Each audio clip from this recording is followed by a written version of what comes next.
Hey everybody, Chris Hayre with you on a new episode of Chargers Weekly. My guest this week is ESPN's Eric Williams. We'll recap the first 2 weeks of free agency and discuss the importance of retaining your own guys. Eric and I also look ahead to NFL owners' meetings next week in Arizona and discuss options for the Chargers in the 2019 NFL Draft. ESPN's Eric Williams joins me on Chargers Weekly, friend of the program, and we're taping this right before the NCAA tournament begins, so I hope this is not an inconvenient time for you, Eric. No, it's not, although I definitely am going to watch some basketball. It is one of my favorite times of the year. I like watching the NCAA tournament just because of the storylines and the drama. So looking forward to that, but also looking forward to our conversation. Let's kick off this conversation with a Final Four prediction. Okay. I don't even know who's in the bracket, to be honest with you. I think you can't go wrong picking Duke, right? I think everybody has Duke. There. Yeah. And then, I'm a Washington native, so I got to throw the Zags in there to rep my hood. That's smart. I like Michigan State in the way they play, but is Michigan State in Gonzaga's side? See, that's the problem, Eric, is Michigan State is in Duke's bracket. And what I did was I tried to zag when everybody zigs, right? And I took Michigan State to beat Duke in the Elite Eight.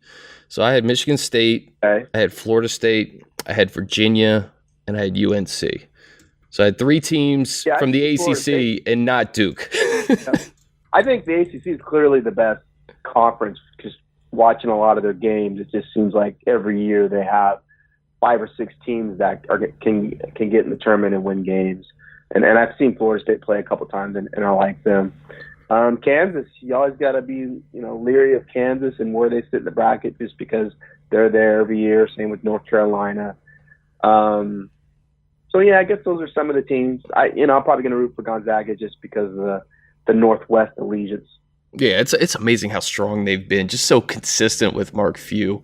And they're always in a conversation, man. So we'll see. I ultimately think we'll probably see UNC Duke 4 in the national championship, but you never know with March. But I guess the NFL's version of March Madness took place last week with free agency, with just so many headlines, right? AB to the Raiders, Odell to Cleveland. What are you going to remember most about last week when it comes to just all the movement we saw?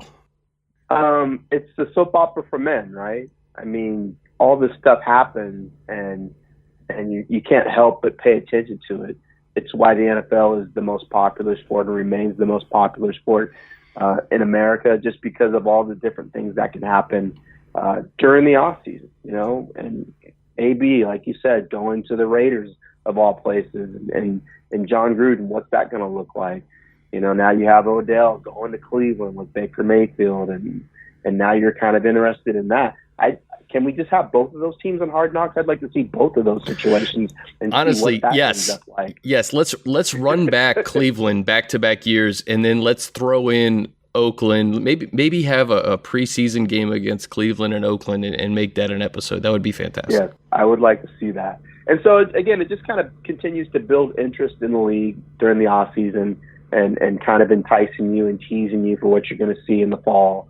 I think it seems like the last couple of years there's been a lot more player movement of big names. And, again, that kind of perks interest around the league and around the country on what's going to happen in the fall. Just every year, in the last couple of years, you've had these big name players move. Eric, and I'm not saying this about Chargers fans. I think it's all NFL fans. They want action in the offseason. They want movement. We live in this 24-hour news cycle where big headlines are seemingly made every day. But the thing about free agency is that the teams who consistently rely on it don't have consistent success in the fall. So, I look at a team like the Chargers. They're not typically very active during this time of year, but when it comes to developing a team, it starts through the draft, and they've done such a great job of drafting in early rounds and then also identifying guys who have been contributors on their roster, from Desmond King to Isaac Rochelle to undrafted guys like Michael Davis and Austin Eckler. So while it's not the splashiest time of year for the Chargers, I think they get better by just retaining some of their own guys.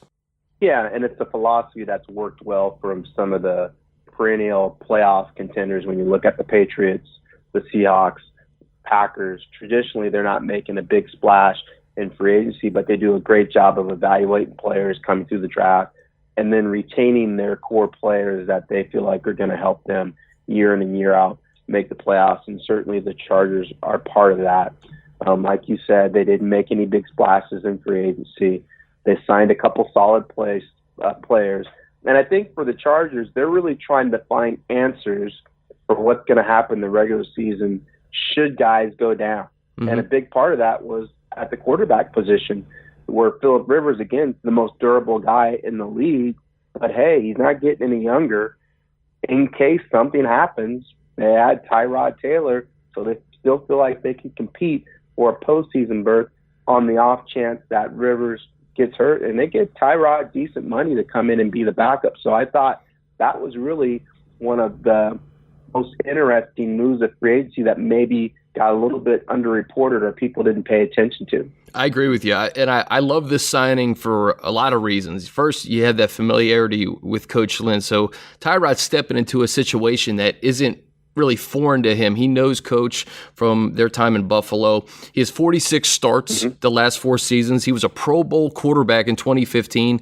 So you mentioned it. You need security at the most important position on the field. So you get security behind Phillip. And when you have a team as talented as this one, I think it's so important to have a veteran presence behind Phillip that could step in and win you some games. Not only that, but he's been around the league. He's been on a couple different teams. He's played under Flacco. Yep. And so he has that resume. And he's while he does want to start, he's certainly going to be comfortable as a backup and kind of helping Phillip prepare during the week. When I covered the Seahawks, they had a similar situation with Matt Hasselbeck when they were competing for a Super Bowl title. They had Seneca Wallace behind Matt Hasselbeck. Mm-hmm. So when Matt got hurt, Seneca could come in and still be competent and still run the offense. And Holmgren liked having an athletic quarterback as the backup because he figured if the backup's in there, there's probably some issues going on the offensive line, and you're going to need a guy that can move a little bit and create some plays on his own outside of the pocket. So he always liked to have a mobile backup, and I kind of look at Tyrod in a similar vein.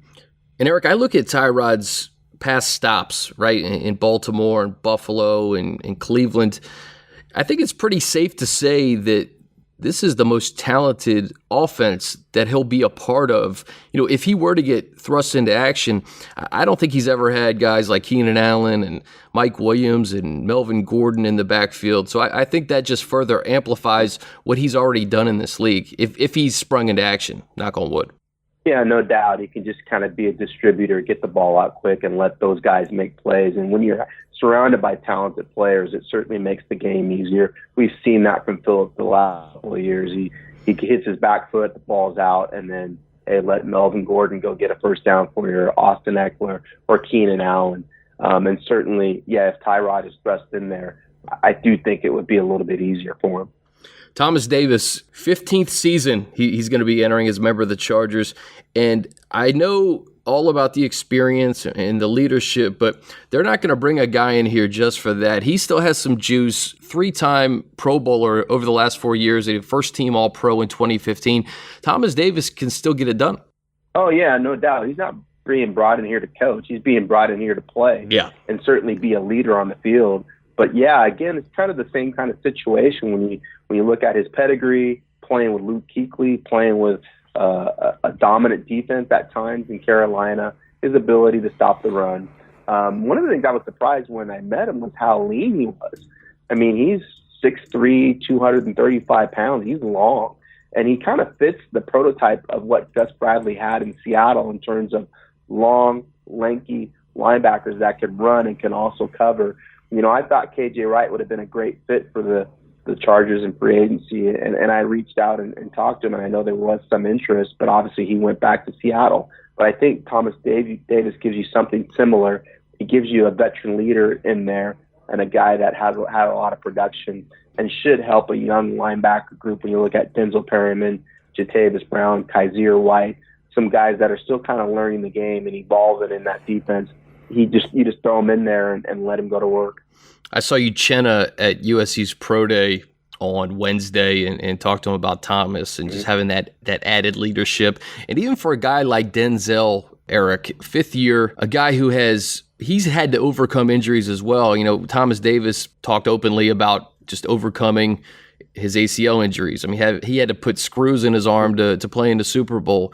So it's not just the leadership, it's also, I think, a mentality, and he's going to be able to help a lot of these younger guys on this defense.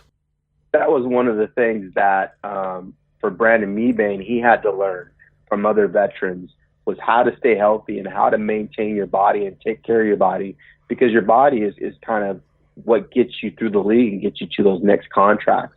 So that is something that he'll be able to kind of talk to the other guys about, you know, getting in the cold tub and what you need to do in terms of preventative measures throughout the week in order to make sure that your body's right, so you can perform up to your potential on game days and you can stay healthy throughout the course of the year. You know, that's obviously been something that Denzel has struggled with the last couple of years.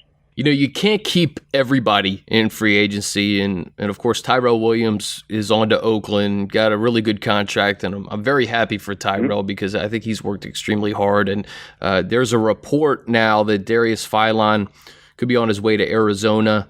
But they did, the Chargers, they did take care of their own. And Denzel Perryman, Adrian Phillips is back.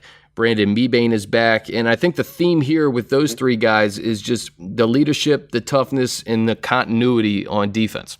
Yeah, no doubt. When you look at those players and what they bring to the table, obviously run defense is something that you'd like to see a little more consistent. Brandon is one of their best run defenders and, you know, had to deal with the tragic loss of his daughter throughout the year, but still played at a high level when he was available. And so they wanted to make sure to bring him back. Adrian Phillips is just his versatility because of all the different positions he can play, and he's your best special teams player, so it makes sense to bring him back, just so you have, again, you want to have as many answers as you can in case guys get hurt. And then Denzel, your defense is just better when he's in there. You saw that throughout the last 2 years, particularly the run defense, and so it makes sense to have Denzel back there as a tone setter for that defense. And then I think the other guy that maybe is getting overlooked again is Jalen Watkins. Yeah. He's the guy that potentially could have been their starter at free safety, and you're able to bring him back on a one-year deal. Hopefully he can stay healthy after having the ACL knee injury in the preseason game against the Seahawks. And you let him compete now with Rayshawn Jenkins, who actually looked okay those last two games in the playoffs at free safety. So you have some film on him. Let those two guys compete at free safety and see who can be the winner of that if you don't like some of the possibilities in the draft. And Rayshawn got a lot of snaps in the playoffs and also that last game of the regular season. And if you look at the defense that was on the field in New England, and you talk about guys like Kaiser White, who's coming back. You talk about guys like Denzel Perryman, who's back in the fold. Jalen Watkins, another guy who I agree with you. Yeah, Jatavis Brown, who was not on the field during that game against the Patriots. It looks like a markedly different defense without having to do too much. Obviously, you take care of some of your own guys, but Kaiser's coming back, Jatavis is coming back, and then Jalen Watkins. You're right. That preseason injury was a very underrated injury to start the year. Yeah, I think that's one of the things that fans maybe have to understand is year to year, guys to develop and get better. And that's one thing that you don't kind of put in that equation is these guys coming into the system are going to be a year forward into it. They have more experience in it. Somebody like Rayshawn Jenkins is going to be a better player because of all the meaningful snaps he played at the end of the last year. And so while you're paying attention to all these splashy moves, you're not thinking about the development of guys currently on the roster, how they can take on more meaningful roles within the defense and the continuity you have because those guys have been there the entire time and they're going to continue to get coached and get better. And that should make your defense better. That's why the Patriots are better because they continue to develop their guys and guys get better. Positions that the Chargers should be focused on in the draft. When you have the 28th overall pick, you are at the mercy of 27 other teams. So you're probably going to take the best available guy, really in any situation. Yeah. But there are certainly areas where this team could further improve. Where do you think the Chargers need to focus, especially early in the draft? Well, first of all, I mean, you just mentioned it. I mean, when you draft that low in the first round, you are at the mercy of other teams, and you do have to take the best available player. You look at last year, number 17, there's no way they thought Durham was going to be available at 17. And so when he got down there, they're like, yeah, we're taking Durham. I mean, it's a no-brainer. I think they're going to have a similar type decision at 28 where other guys are picked, and then maybe Noah Fant sitting there at 28, and you're like, yeah, you really kind of don't need a tight end, but he's really good, so we're going to take him. Or Irv Smith, or a safety is available that you didn't see sliding down the board, and maybe it wasn't your number one need, but he's just the best player, or corner. I think in terms of their positional needs, though, obviously offensive line makes sense. You want to continue to build the offensive line and add talent to depth there. Offensive line coach Pat Meyer was at Oklahoma's Pro Day, and they have a number of guys that would make sense. I think the top of the list would be Cody Ford as a guard. So that makes sense. Defensive tackle obviously makes sense as well. Defensive line coach Giff Smith was at Clemson's Pro Day. A lot of mock drafts have Dexter Lawrence going to the Chargers at 28. So that's a possibility.